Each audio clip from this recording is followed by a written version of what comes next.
MTV news Kannada ವಾಹಿನಿಗೆ ಸ್ವಾಗತ. ಕೆಲವು ತಾಂತ್ರಿಕ ದೋಷಗಳಿಂದ ಜೂನ್ ಮತ್ತು ಜುಲೈ ತಿಂಗಳ ಗೃಹಲಕ್ಷ್ಮಿ ಹಣ ಜಮೆ ಆಗಿರಲಿಲ್ಲ. ಇಂದಿನಿಂದ ಯೋಜನೆಯ ಹಣ ಮಹಿಳೆಯರ ಖಾತೆಗೆ ಜಮೆಯಾಗಲಿದೆ ಎಂದು ಮಹಿಳಾ ಮತ್ತು ಮಕ್ಕಳ ಅಭಿವೃದ್ಧಿ ಖಾತೆ ಸಚಿವೆ ಲಕ್ಷ್ಮಿ ಹೆಬ್ಬಾಳ್ಕರ್ ಹೇಳಿದ್ದಾರೆ. ಮಂಡ್ಯದಲ್ಲಿ ಇಂದು ಆಯೋಜನೆ ಮಾಡಲಾಗಿದ್ದ ಕಾಂಗ್ರೆಸ್ ಜನಾಂದೋಲನ ಸಮಾವೇಶದಲ್ಲಿ ಅವರು ಮಾತನಾಡಿದರು.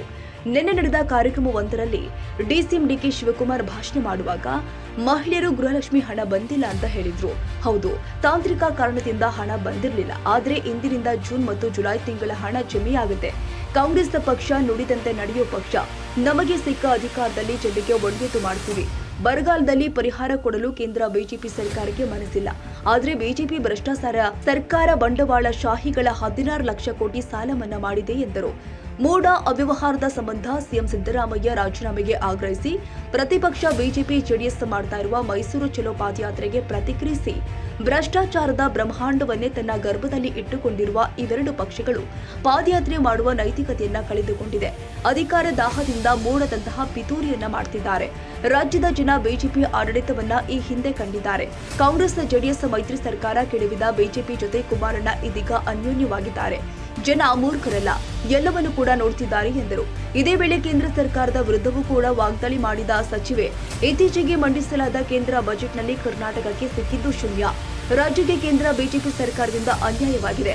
ಇದಕ್ಕೆ ಸಿದ್ದರಾಮಯ್ಯ ಹೆಸರಿಗೆ ಮಸಿ ಬಳಿಯಲು ಬಿಜೆಪಿ ಜೆಡಿಎಸ್ ಎರಡು ಪಕ್ಷಗಳು ಗಿಮಿಕ್ ಮಾಡ್ತಾ ಇದೆ. ಕ್ಲೀನ್ ಇಮೇಜ್ ಹಾಳು ಮಾಡಲು ಮೂಡ ಹಗರಣವನ್ನ ಸಿದ್ದರಾಮಯ್ಯ ತಲೆಗೆ ಕಟ್ಟಲು ಯತ್ನಿಸುತ್ತಿದ್ದಾರೆ. ಬಿಜೆಪಿ ಸರ್ಕಾರದಲ್ಲಾದ ಹಗರಣವನ್ನ ಕರ್ನಾಟಕದ ಜನ ಮರೆತಿಲ್ಲ ಎಂದರು. ಬಂಧುಗಳೇ, ಬಹಳಷ್ಟು ವಿಚಿತ್ರ ಅನ್ಸುತ್ತೆ. ಯಾಕಂತಂದ್ರೆ ತನ್ನ ಗರ್ಭದಲ್ಲಿ ಭ್ರಷ್ಟಾಚಾರದ ಬ್ರಹ್ಮಾಂಡವನ್ನ ಇಟ್ಟುಕೊಂಡಂತ ಕರ್ನಾಟಕ ರಾಜ್ಯದ ಬಿಜೆಪಿ ಮತ್ತು ಜೆಡಿಎಸ್ನವರು ಇವತ್ತು ಕಾಂಗ್ರೆಸ್ ಪಕ್ಷದ ವಿರುದ್ಧ ಪಾದಯಾತ್ರೆಯನ್ನ ಮಾಡ್ತಾರೆ ಅಂತಂದ್ರೆ ಅವ್ರಿಗೆ ನೈತಿಕತೆಯನ್ನ ಕಳ್ಕೊಂಡಿದ್ದಾರೆ. ಅವರ ಕಣ್ಣಿಗೆ ಬರೇ ಅಧಿಕಾರದ ದಾಹ, ಅಧಿಕಾರ ಬೇಕು ಬೇಕು ಬೇಕು ಅನ್ನುವಂತ ಮಟ್ಟದಲ್ಲಿ ಈ ರೀತಿ ಏನೇನೋ ಪಿತೂರಿಗಳನ್ನ ಮಾಡ್ತಾ ಇದ್ದಾರೆ. ಕರ್ನಾಟಕ ರಾಜ್ಯದ ಮಹಾಜನತೆ ಈ ಬಿಜೆಪಿಯ ಭ್ರಷ್ಟಾಚಾರವನ್ನ ನೋಡಿದೆ. ಏನು ಕಳೆದ 5 ವರ್ಷದಲ್ಲಿ ಯಾವ ರೀತಿ 40% ಅನ್ನ ಸರ್ಕಾರ ಯಾವ ರೀತಿ ಜನರಿಗೆ ಮೋಸ ಮಾಡಿತ್ತು ಅನ್ನೋದನ್ನ ತಾವೆಲ್ಲ ನೋಡಿದ್ದೀರಾ. ಬಂಧುಗಳೇ, ಇದೇ ಕುಮಾರಣ್ಣ ಸಿಎಂ ಆಗಿದ್ದಾಗ, ಕಾಂಗ್ರೆಸ್ ಮತ್ತು ಜೆಡಿಎಸ್ ಸಮ್ಮಿಶ್ರ ಸರ್ಕಾರ ಇದ್ದಾಗ ಪಿತೂರಿ ಮಾಡಿ ನಮ್ಮ ಶಾಸಕರನ್ನ, ಜೆಡಿಎಸ್ ಶಾಸಕರನ್ನ ಬಿಜೆಪಿಯವರು ತೆಗೆದುಕೊಂಡು ಕುಮಾರಣ್ಣನ ಸರ್ಕಾರವನ್ನ ಬೀಳಿಸಿದರು. ಅದನ್ನ ಮರೆತು ಇವತ್ತು ಕುಮಾರಣ್ಣ ಬಿಜೆಪಿಯವರ ಜೊತೆಯಲ್ಲೇನೆ ಇವತ್ತು ಅನ್ಯೋನ್ಯವಾಗಿ ತಮ್ಮ ರಾಜಕಾರಣವನ್ನ ಮಾಡ್ತಾ ಇದ್ದಾರೆ. ನೋಡಿ, ಅವರು ಜನರನ್ನ ಮೂರ್ಖರನ್ನಾಗಿ ಮಾಡಲಿಕ್ಕೆ ಹೊರಟಿದ್ದಾರೆ. ಆದ್ರೆ ಅವ್ರು ತಿಳ್ಕೊಳ್ಬೇಕು, ಇವತ್ತು ಈ ಭಾಗದ ಜನ, ಮಂಡ್ಯದ ಜನ ಯಾರು ಕೂಡ ಮೂರ್ಖರಲ್ಲ. ಯಾರು ಕೂಡ ಕಿವಿ ಮೇಲೆ ಹೂವನ್ನ ಇಟ್ಕೊಂಡಿಲ್ಲ.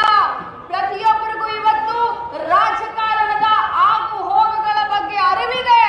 ಅಷ್ಟೊಂದು ಸುಶಿಕ್ಷಿತರು, ಅಷ್ಟೊಂದು ತಿಳಿದಂತವರು ಈ ಭಾಗದ ಜನ ಅಂತ ಹೇಳಲಿಕ್ಕೆ ಬಯಸ್ತೇನೆ. ಬಂಧುಗಳೇ, ಬಿಜೆಪಿ ಸರ್ಕಾರ ಕರ್ನಾಟಕ ರಾಜ್ಯಕ್ಕೆ ಮಾಡಿದಂತ ಅನ್ಯಾಯವನ್ನ ಒಂದೊಂದಾಗಿ ಹೇಳಲಿಕ್ಕೆ ಹೋದ್ರೆ ಅದು ಸಮಯ ಸಾಲದಿಲ್ಲ. ಕೇಂದ್ರದಲ್ಲಿ ಇವತ್ತು ಬಿಜೆಪಿ ಸರ್ಕಾರ 10 ವರ್ಷದಿಂದ ಕೆಲಸ ಮಾಡ್ತಾ ಇದೆ. ಆದ್ರೆ ಕರ್ನಾಟಕಕ್ಕೆ ಕೇಂದ್ರ ಬಿಜೆಪಿ ಸರ್ಕಾರದ ಕೊಡುಗೆ ಶೂನ್ಯ ಅಂತ ಹೇಳಲಿಕ್ಕೆ ಬಯಸ್ತೇನೆ. ಇಷ್ಟೊಂದು ಎಂಪಿಗಳನ್ನ ಬಿಜೆಪಿ ಪಕ್ಷವನ್ನ ಕರ್ನಾಟಕದ ಜನ ಆರಿಸಿ ಕಳಿಸಿದ್ರೆ ಮೊನ್ನೆ ನಡೆದಂತ ಈ ಒಂದು ಬಜೆಟ್ ನಲ್ಲಿ ಕರ್ನಾಟಕಕ್ಕೆ 0% ಅನ್ನ ಕೊಟ್ಟಿದ್ದಾರೆ. ಕರ್ನಾಟಕ ರಾಜ್ಯಕ್ಕೆ ಪದೇ ಪದೇ ಪದೇ ಪದೇ ಅನ್ಯಾಯವನ್ನ ಮಾಡ್ತಾ ಇರುವಂತ ಈ ಬಿಜೆಪಿಗರು ಈ ಒಂದು ಮುಖವನ್ನ ಮುಚ್ಚಿಕೊಳ್ಳಲು ಇವತ್ತು ಸಿದ್ದರಾಮಯ್ಯನವರ ಮೇಲೆ ಅವರ ಒಂದು ಕ್ಲೀನ್ ಇಮೇಜ್ಗೆ ಕಳಂಕವನ್ನ ತಂದಬೇಕು, ಮೂಡ ಹಗರಣವನ್ನ ಅವರ ತಲೆಗೆ ಕಟ್ಟಬೇಕು ಅನ್ನುವಂತ ದುರುದ್ದೇಶ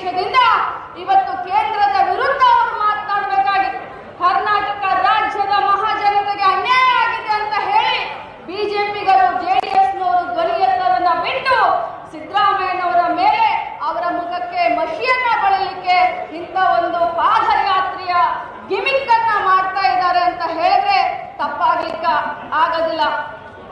ಬಂಧುಗಳೇ, ಇದೇ ಬಿಜೆಪಿ ಸರ್ಕಾರ ಇದ್ದಾಗ ವಿಶ್ವವಿದ್ಯಾಲಯದಲ್ಲಿ ನಡೆದಂತ ಹಗರಣಗಳು, ಕೋವಿಡ್ನಲ್ಲಿ ನಡೆದಂತ ಹಗರಣಗಳು, ಉಪನ್ಯಾಸಕರ ಒಂದು ಹಗರಣಗಳು, ಕಿರಿಯ ಇಂಜಿನಿಯರ್ಗಳನ್ನ ಸೇರಿಸಿಕೊಳ್ಳುವಂತ ಒಂದು ಹಗರಣಗಳು, ಇವನು ಯಾರು ಕೂಡ ಕರ್ನಾಟಕದ ಮಹಾಜನತೆ ಮರೀಲಿಕ್ಕೆ ಸಾಧ್ಯ ಇಲ್ಲ.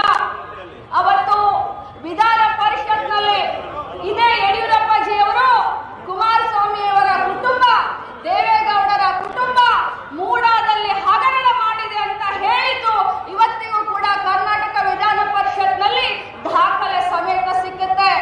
ಅದನ್ನ ತನಿಖೆ ಮಾಡಿಸುವಂತ ಧೈರ್ಯ ಯಡಿಯೂರಪ್ಪಜಿ ಅವರಿಗೆ ಮತ್ತು ವಿಜಯೇಂದ್ರಿಗೆ ಇದೆಯಾ? ಯಾಕಂದ್ರೆ ಈ ಮಾತನ್ನ ದಾಖಲೆ ಸಮೇತ ಯಡಿಯೂರಪ್ಪಜಿ ಅವರು ಅವತ್ತು ವಿಧಾನ ಪರಿಷತ್ನಲ್ಲಿ ಮಾತನಾಡಿದ್ರು. ಕುಮಾರಸ್ವಾಮಿ ಅವರು ಮತ್ತು ದೇವೇಗೌಡರ ಕುಟುಂಬ ಮೈಸೂರು ಮೂಡಾದಲ್ಲಿ ಹಗರಣ ಮಾಡಿದೆ ಅಂತ ಹೇಳಿ ಈಗ ಅದನ್ನೆಲ್ಲ ಬಿಟ್ಟಿದ್ದಾರೆ. ಇವತ್ತು ಇಬ್ರು ದೋಸ್ತಿಗಳಾಗಿ ಸಿದ್ದರಾಮಯ್ಯನವರು ಯಾವ ರೀತಿ ಸರ್ಕಾರವನ್ನು ನಡೆಸ್ತಾ ಇದ್ದಾರೆ, ಜನಪರವಾದಂತ ಯೋಜನೆಗಳನ್ನ ತಂದಿದ್ದಾರೆ. ಮಹಿಳೆಯರಿಗೆ, ಬಡವರಿಗೆ, ಯುವಕರಿಗೆ, ಜನಸಾಮಾನ್ಯರಿಗೆ, ರೈತರಿಗೆ ಅನುಕೂಲ ಆಗುವಂತ ಯೋಜನೆಯನ್ನ ತೆಗೆದುಕೊಂಡು ಬಂದು ರಾಜ್ಯದಲ್ಲಿ ಹಿಂದುಳಿದ ವರ್ಗದಿಂದ ಬಂದಂತ ಒಬ್ಬ ಧೀಮಂತ ನಾಯಕ ಎರಡನೇ ಬಾರಿ ಮುಖ್ಯಮಂತ್ರಿ ಆಗಿದಾರಲ್ಲ, ಅದನ್ನ ನೋಡ್ಲಿಕ್ಕೆ ಅವ್ರ ಕೈಯಿಂದ ಆಗ್ತಾ ಇಲ್ಲ ಬಂಧುಗಳೇ. ಇವತ್ತು 2013ರಿಂದ 2018ರವರೆಗೆ ಮಾನ್ಯ ಮುಖ್ಯಮಂತ್ರಿಗಳಾದಂತ ಸಿದ್ದರಾಮಯ್ಯನವರು 165 ಭಾಷೆಗಳನ್ನ ಕೊಟ್ಟಿದ್ರು. ಆ ಎಲ್ಲಾ ಭಾಷೆಗಳನ್ನ ಈಡೇರಿಸಿ ಜನರಿಗೆ ತಾನು ಕೊಟ್ಟಂತ ಭಾಷೆಯನ್ನ ಉಳಿಸಿಕೊಂಡಂತ ಧೀಮಂತ ನಾಯಕ ಅಂತ ಹೇಳಿ ಇನ್ನೊಮ್ಮೆ ಸಾಬೀತುಪಡಿಸಿ ಇವತ್ತು ಮತ್ತೆ ಮುಖ್ಯಮಂತ್ರಿಗಳಾಗಿದ್ದಾರೆ. ಇವತ್ತು 5 ಭಾಗ್ಯಗಳು. ನಾನು ನಿನ್ನೆ ಒಂದು ಕಡೆ ಕಾರ್ಯಕ್ರಮದಲ್ಲಿ ನಮ್ಮ ಅಧ್ಯಕ್ಷರು ಮತ್ತು ಮಾನ್ಯ ಉಪಮುಖ್ಯಮಂತ್ರಿಗಳು ಭಾಷಣ ಮಾಡಬೇಕಾದ್ರೆ ಗೃಹಲಕ್ಷ್ಮಿ ಬಗ್ಗೆ ಕೇಳಿದ್ರಂತೆ.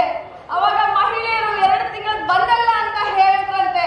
ಆದ್ರೆ ತಮಗೆಲ್ಲ ಹೇಳಲಿಕ್ಕೆ ಬಯಸ್ತೇನೆ, ಇವತ್ತಿನಿಂದ ತಮ್ಮ ಅಕೌಂಟ್ಗೆ ದುಡ್ಡು ಬರ್ತಾ ಇದೆ. ಕೆಲವು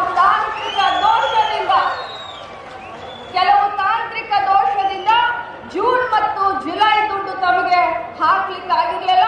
ಇವತ್ತಿನಿಂದ ತಮಗೆ ಅಕೌಂಟ್ಗೆ 2 ತಿಂಗಳ ದುಡ್ಡು ಬರ್ತಾ ಇದೆ ಅನ್ನುವಂತ ಮಾತನ್ನ ಹೇಳಲಿಕ್ಕೆ ಬಯಸ್ತೇನೆ.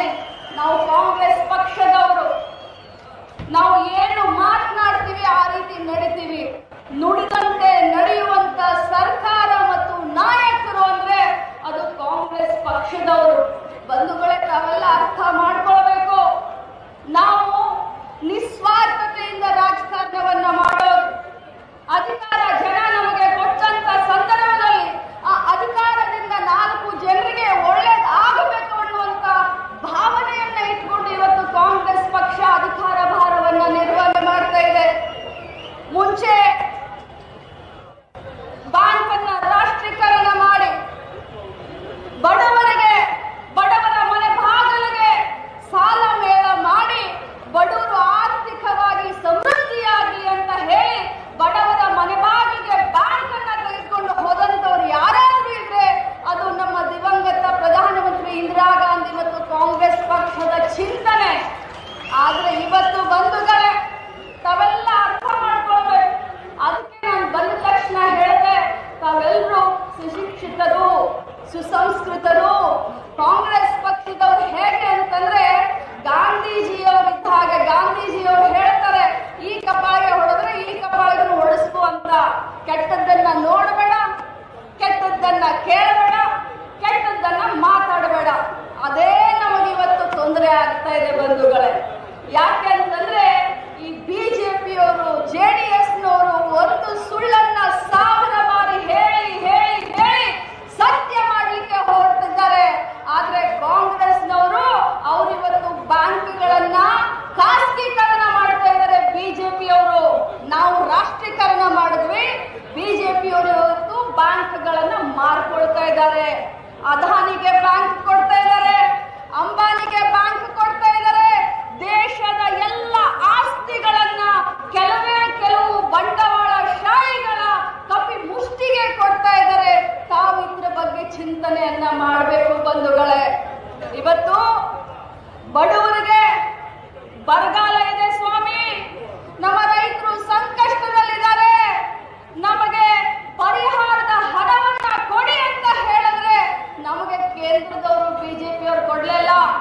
25 ಜನ ಪಾರ್ಲಿಮೆಂಟ್ ಸದಸ್ಯರು ಒಬ್ರು ಕೂಡ ಬಾಯಿ ಬಿಚ್ಚಲಿಲ್ಲ.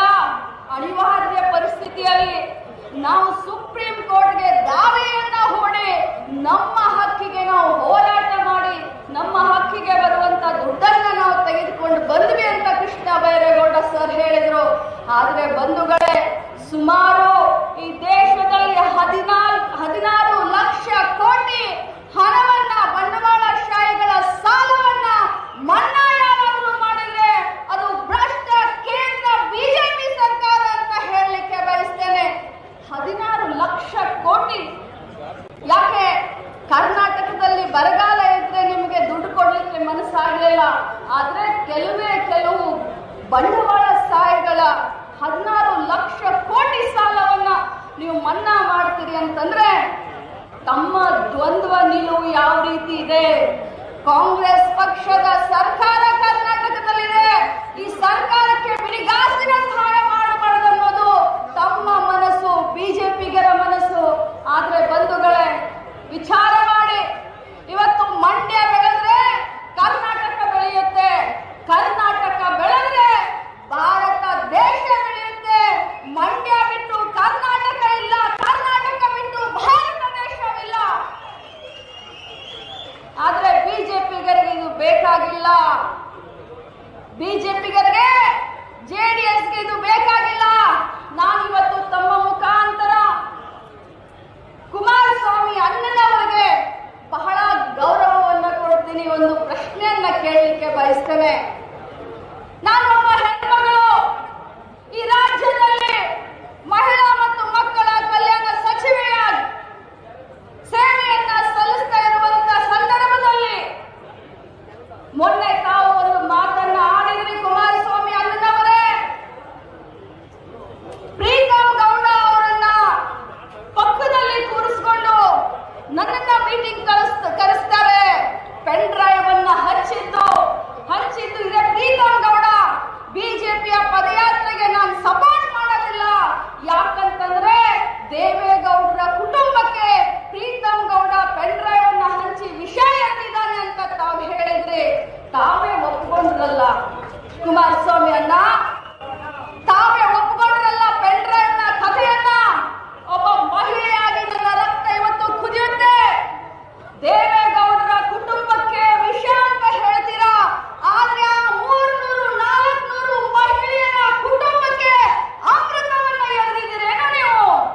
ಇವತ್ತು ನಿಮ್ಮ ಕುಟುಂಬ ಮಾತ್ರ ಕುಟುಂಬ, ಆ ಬಡ ಹೆಣ್ಣು ಮಕ್ಕಳ ಕುಟುಂಬ ಅಲ್ವಾ?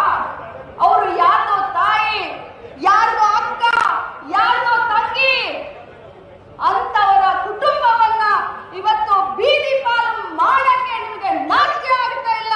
ನಿಮ್ಮ ಕುಟುಂಬದ ಮರ್ಯಾದೆ ಅಷ್ಟೇ ಮರ್ಯಾದೆ, ಬೇರೆ ಕುಟುಂಬದವರ ಮರ್ಯಾದೆ ಅಲ್ಲ ನಿಮಗೆ.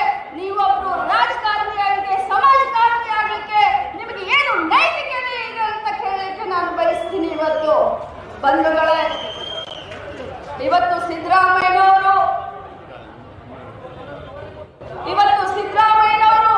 ಬಹಳ ಚೆನ್ನಾಗಿ ರಾಜ್ಯದಲ್ಲಿ ಸರ್ಕಾರವನ್ನ ನಡೆಸ್ತಾ ಇದ್ದಾರೆ. ಇಡೀ ಸಂಪುಟದ ಸಹೋದ್ಯೋಗಿಗಳು ನಾವೆಲ್ಲರೂ ಕೂಡ ತಮ್ಮೆಲ್ಲರ ಆಶೀರ್ವಾದದಿಂದ ಅವರ ಬೆನ್ನಿಗೆ ಇದ್ದೇವೆ. ಕರ್ನಾಟಕದ ಮಹಾಜನತೆ ಸಿದ್ದರಾಮಯ್ಯನವರ ವ್ಯಕ್ತಿತ್ವ ಏನು ಅನ್ನೋದನ್ನ ನೋಡಿದೆ. ಒಬ್ಬ ಧೀಮಂತ, ಒಬ್ಬ ನಿಸ್ವಾರ್ಥ ರಾಜಕಾರಣಿಯನ್ನ ನಾವೆಲ್ಲರೂ ಇವತ್ತು ಅವರ ಕೈಯನ್ನ ಬಲಪಡಿಸಬೇಕಾಗಿದೆ. ತಾವೆಲ್ಲರೂ ಕೂಡ ತಮ್ಮ ತಮ್ಮ ಊರಿಗೆ ಹೋಗಿ ಇನ್ನು 10 ಜನರಿಗೆ ಈ ವಿಷಯವನ್ನು ಹಂಚಿಕೊಳ್ಳಿ ಅಂತ ಹೇಳ್ತಾ, ನನಗೆ ತಮ್ಮೆಲ್ಲರ ಹತ್ರ ಮಾತನಾಡಲಿಕ್ಕೆ ಅವಕಾಶವನ್ನ ಕೊಟ್ಟಂತ, ಆಯೋಜನೆ ಮಾಡಿದಂತ ಎಲ್ಲ ಮುಖಂಡರು ಕೂಡ ವಂದಿಸಿ ನನ್ನ ಮಾತನ್ನ ಮುಗಿಸ್ತೀನಿ. ಜೈ ಹಿಂದ್, ಜೈ ಕಾಂಗ್ರೆಸ್, ಜೈ ಸಿದ್ದರಾಮಯ್ಯ. ಸಮಾವೇಶದಲ್ಲಿ ಉಪಮುಖ್ಯಮಂತ್ರಿ ಡಿಕೆ ಶಿವಕುಮಾರ್, ಸಚಿವರು ಆದ ಪ್ರಿಯಾಂಕ ಖರ್ಗೆ, ಎನ್ ಚೆಲುವರಾಯಸ್ವಾಮಿ ಸೇರಿ ಮತ್ತಿತರರು ಹಾಜರಿದ್ದರು. ತಾಜಾ ಸುದ್ದಿಗಾಗಿ ಎಂಟಿವಿ ನ್ಯೂಸ್ 24x7ಗೆ ಸಬ್ಸ್ಕ್ರೈಬ್ ಮಾಡಿ ಮತ್ತು ಬೆಲ್ ಐಕಾನ್ ಅನ್ನು ಒತ್ತಿ. ತಪ್ಪದೇ ಲಿಂಕ್ ಶೇರ್ ಮಾಡಿ.